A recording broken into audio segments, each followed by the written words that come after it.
Donald Trump ने Israel को नर्म पड़ने के लिए मजबूर कर दिया है। नेतन्याहू से बातचीत के बाद डोनाल्ड ट्रंप ने बहुत साफ साफ कहा है कि वो ईरान पर हमला बर्दाश्त नहीं करेंगे। जब तक परमाणु मुद्दे पर बातचीत हो रही है, इजराइल को ईरान पर हमला नहीं करना चाहिए। ये बात खुद डोनाल्ड ट्रंप ने दुनिया को बताई है।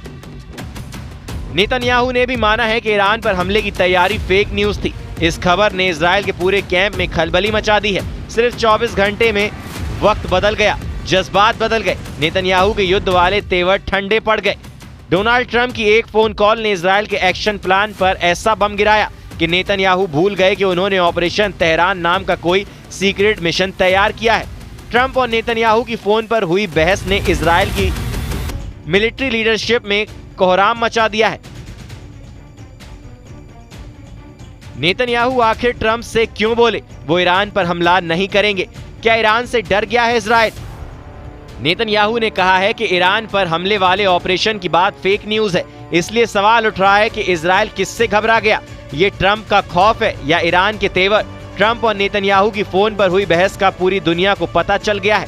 पिछले एक महीने में दुनिया ने डिएगो गार्सिया में B-2 बॉम्बर भी देखे हैं और ईरान के आसपास अमेरिका का बैटल ग्रुप भी देखा है। लेकिन अचानक केमिस्ट्री बदल गई है। अमेरिका से इजराइल तक और यूरोप से अरब वर्ल्ड तक मीडिया में छप चुका है कि ट्रंप ने नेतन्याहू को कहा है कि ईरान पर हमला नहीं करना, ईरान से दूर रहना, नहीं तो अमेरिका इजराइल का साथ नहीं देगा। ईरान पर हमले को लेकर ट्रंप और नेतन्याहू के बीच क्या क्या बात हुई, ये बात खुद ट्रंप ने बताई है और डिटेल में इसका जवाब दिया है। ट्रंप ने प्रेस कॉन्फ्रेंस में ईरान पर पूछे गए कटीले सवालों को लेकर क्या कहा?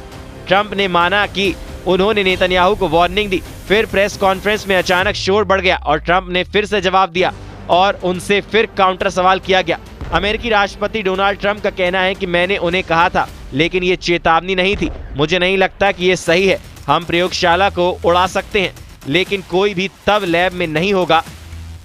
मैंने उनसे कहा कि अभी ऐसा करना ठीक नहीं होगा, क्योंकि हम इस मुद्दे का हल निकालने के करीब हैं। ये किसी भी वक्त बदला जा सकता है, एक फोन पर बदल सकते हैं। वो एक सौदा करना चाहते हैं और अगर हम सौदा कर सकते तो बहुत से लोगों की जान बच जाएगी। सच ये है कि हम डील होने के करीब हैं।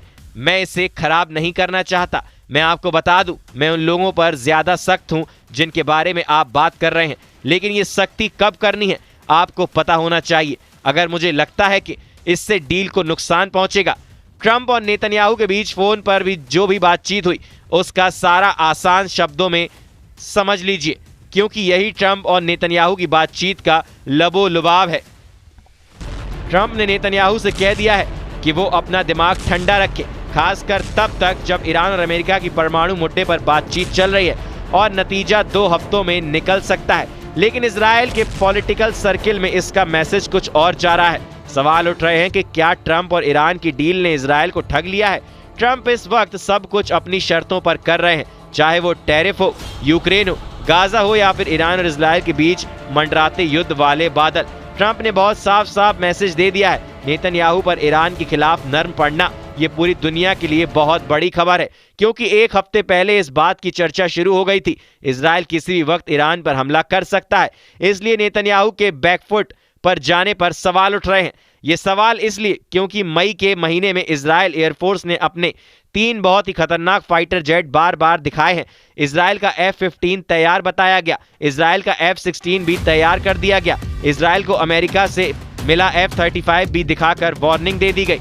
ये तीनों लड़ाकू विमान इजराइल को अमेरिका से ही मिले हैं। ये तीनों जेट इजराइल के सबसे खतरनाक स्ट्राइक मिशन के लिए तैयार कर दिए गए। F-15, F-16 और F-35 तीनों के टारगेट पर ईरान है।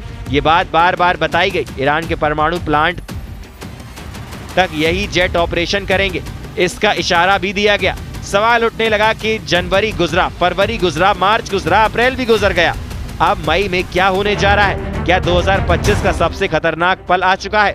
सवाल उठने लगे कि ईरान पर इजराइल के हमले की घड़ी बहुत करीब आ चुकी है। ये खबर अमेरिका से लेकर यूरोप और इजराइल के मीडिया ने छाप दी। इन रिपोर्ट्स में अमेरिका की खुफिया एजेंसियों का हवाला दिया गया। रिपोर्ट्स में बताया गया कि इजराइल बहुत जल्दी ईरान के खिलाफ खतरनाक कदम उठाने जा रहा है। अमेरिका की इंटेलिजेंस एजेंसियों के मुताबिक इजराइल ने ईरान के परमाणु ठिकानों पर हमला करने की तैयारी कर ली है। इसका दावा किया गया और ये स्ट्राइक बहुत जल्दी अंजाम दी जा सकती है। ये रिपोर्ट ऐसे वक्त सामने आई जब राष्ट्रपति डोनाल्ड ट्रंप ने ईरान के साथ परमाणु मुद्दे पर बातचीत जारी है। अब ट्रंप ने बातचीत का भांडा फोड़ दिया है और सवाल नेतन्याहू पर उठ रहे हैं कि इजराइल किससे घबरा गया। ये ट्रंप का खौफ है या फिर ईरान के सख्त तेवर हैं, जो नेतन्याहू को ऑपरेशन ट्रू प्रॉमिस जैसे हमले की वार्निंग पहले ही दे चुका है। इजराइल हो या फिर अमेरिका, ईरान ने किसी भी हमले से निपटने के लिए पिछले 5 महीनों में बड़े पैमाने पर तैयारी की है। 5 युद्ध अभ्यास कर चुका है और हर मोर्चे पर यह साबित करने की कोशिश की है कि उस पर हुआ हमला बहुत ही खतरनाक जवाब की वजह बन जाएगा। लेकिन ईरान में कई टारगेट हैं जो इजराइल की लिस्ट में है। ईरान को सबसे बड़ा खतरा अपने परमाणु अड्डों को लेकर है। ईरान को खतरा उसकी सबसे बड़ी ताकत मिसाइल बेस को लेकर है। ईरान को खतरा उसकी सबसे बड़ी फोर्स रेवोल्यूशनरी गार्ड्स को लेकर है। ईरान को खतरा उसके तेल के ठिकानों को लेकर भी है, जिस पर इजराइल की नजर गड़ी हुई है। ये चारों ताकत इस वक्त इजराइल के टारगेट पर है।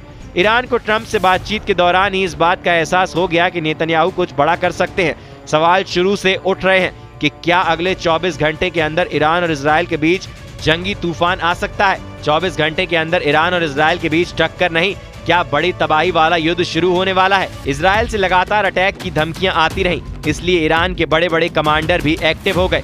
ईरान में army commander major general Syed Abdul Rahim Mousavi ने कहा है कि इजराइल की हैसियत नहीं कि वो ईरान पर हमला कर पाए। अगर इजराइल एक और ऑपरेशन टू प्रॉमिस चाहता है तो ईरान पूरी तरह तैयार है।